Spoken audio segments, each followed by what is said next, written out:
Djibouti ni moja ya nchi ndogo zaidi barani Afrika na yenye rais aliyekaa madarakani kwa miaka 25 sasa. Ukubwa wake ni kama majimbo ya Nyanza na magharibi ya Kenya kwa pamoja, takriban kilomita za mraba 23,200. Idadi ya watu ni takriban watu milioni 1 kwa jumla. Djibouti ilipata uhuru wake kutoka Ufaransa mwaka 1977 na tangia wakati huo imekuwa na historia kipekee ya uongozi wa muda mrefu.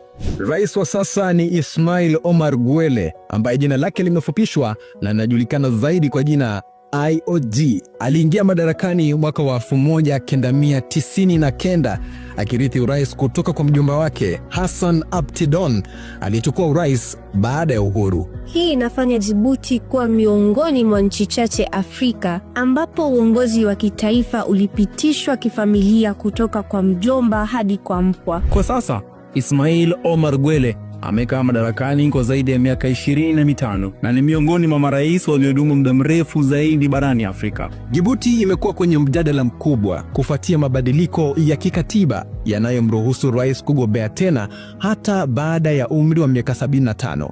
Anagombea bila kikomo cha umri, hatua iliyomwezesha Guelleh kugombea tena urais. Kwa wengi, hili linafanya Djibouti kuwa mfano halisi wa nchi zenye uongozi wa muda mrefu uliorithiwa, huku wapinzani wakilalamikia mabadiliko finyu ya uongozi. Hiyo ndio Djibouti.